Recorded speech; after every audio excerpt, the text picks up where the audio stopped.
मैं doctor Bhupendra Kumar Gupta, MD paediatric, DM neonatologist. मैं newborn बच्चे का सुपर स्पेशलिस्ट डॉक्टर हूँ। आज हम बात करेंगे नवंबर मंथ में प्रीमैच्योरिटी डे जो हम सेलिब्रेट करते हैं उसके बारे में। ये मंथ जो नवंबर मंथ है, इसको हम प्रीमैच्योरिटी मंथ मानते हैं और 17 नवंबर को प्रीमैच्योरिटी डे मानते हैं। इस मंथ के दौरान हम प्रीमैच्योर बेबी के बारे में पेरेंट्स के अमाउंट अवेयरनेस क्रिएट करते हैं।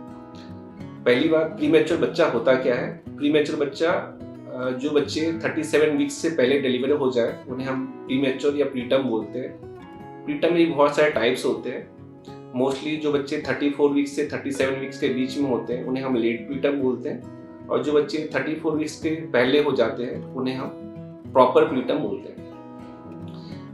लोगों के बीच में बहुत सी भ्रांति है कि जो बच्चे प्रीटर्म होते हैं उनका आउटकम खराब होता है, वो न्यूरोलॉजिकली इम्पेयर्ड होते हैं। ऐसा नहीं है। प्रीटर्म बेबी का अगर ऑप्टिमाइजेशन अच्छे से किया जाए तो इनका आउटकम बहुत अच्छा होता है। तो बेसिकली प्रीटर्म बेबी का आउटकम डिपेंड करता है उनका एंटीनेटल विजिट के ऊपर में, उनके ऑप्टिमाइजेशन में। यदि किसी प्रेग्नेंट लेडी को कोई कॉम्प्लिकेशन हो जाए, जैसे ट्विन बेबी है या उनकी बीपी बढ़ गई है या ब्लीडिंग हो रही है या उनका जो वाटर बैग है वो फट गया है, तो इस कारण से बच्चे प्रीटर्म हो जाते हैं। ऐसे कंडीशन में जो ऑप्स की डॉक्टर होती है उनको ऑप्टिमाइज करती है, ऐसा कि एंटीनेटल स्टीरॉयड या मैग्नीशियम सल्फेट या मदर इन्फेक्शन है तो एंटीबायोटिक दे के उनको ऑप्टिमाइज किया जाता है, जिससे बच्चे का आउटकम अच्छा हो जाता है। बेसिकली जो एंटीनेटल स्टीरॉयड है वो बहुत एक मैजिकल ड्रग है। इस ड्रग से बच्चे की रेस्पिरेटरी डिस्ट्रेस है वो काफ़ी कम हो जाता है, बच्चे का जो न्यूरोलॉजिकल आउटकम है वो भी अच्छा हो जाता है। तो जहाँ पे भी प्रेग्नेंट लेडी में ऐसा लगता है कि वो प्रीटर्म डिलीवरी हो, उनको ऐसा इंस्टीट्यूट चूज करना चाहिए जहाँ पे ऑप्स केयर, न्यूनेटल केयर अच्छी है। ऑप्स केयर में ऑप्टिमाइजेशन है और न्यूनेटल केयर में उनकी डिलीवरी रूम की केयर, उनका ट्रांसपोर्ट, उनका एनआईसीयू का जो स्टे होता है वो ऑप्टिमाइज किया जा सकता है। डिलीवरी रूम में इन बच्चों को बेसिकली डिलीवरी रूम सीपाप लगता है, जिससे बच्चों की जब बच्चे डिलीवरी होते हैं, प्रीटर्म बेबी में मोस्टली जो प्रॉब्लम देखा जाता है वो सांस की प्रॉब्लम होती है।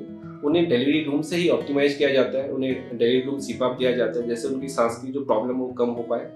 उन्हें प्रॉपर एक इंक्यूबेटर में ट्रांसपोर्ट किया जाता है और एनआईसीयू के दौरान रहने के दौरान उन्हें non invasive support, surfactant replacement therapy और मिनिमम इंटरवेंशन किया जाता है। ज़्यादा इंटरवेंशन नहीं करते हम न्यूबॉर्न बेबी में, जैसे उनका जो आउटकम हो अच्छा हो। अगर न्यूबॉर्न बेबी का जो केयर एनआईसीयू में ठीक रूप से किया जाए तो उनकी कॉम्प्लिकेशन बहुत कम हो जाती है, वो नॉर्मल बेबी जैसा हो जाता है। हमारे अपोलो सिस हॉस्पिटल में हमारे पास लेवल 3 एनआईसीयू केयर अवेलेबल है, और इस 1.5-2 साल के दौरान हमने बहुत सारे प्रीटर्म बेबी, जो सबसे कम वेट का बच्चा था वो 700 ग्राम का बच्चा हमारे पास अराउंड 70 डेज स्टे किया था, और अभी फॉलोअप में हमारे पास में आता है और बहुत ही अच्छा है। आप उसको पहचान भी नहीं पाएंगे कि वो बच्चा प्रीटर्म है। तो इस तरह हम न्यूबॉर्न केयर को, जो पर्टिकुलर प्रीटर्म बेबी है उनका केयर हम कर सकते हैं। तो यदि किसी प्रेग्नेंट लेडी का हम एक्सपेक्ट कर रहे हैं, एंटिसिपेट कर रहे हैं तो प्रीटर्म केयर हो, वो हम रिक्वेस्ट करते हैं वो अपोलो सिस हॉस्पिटल आए, यहाँ का ऑप्स केयर और न्यूनेटल केयर की सुविधा का लाभ उठाएं। Thank you.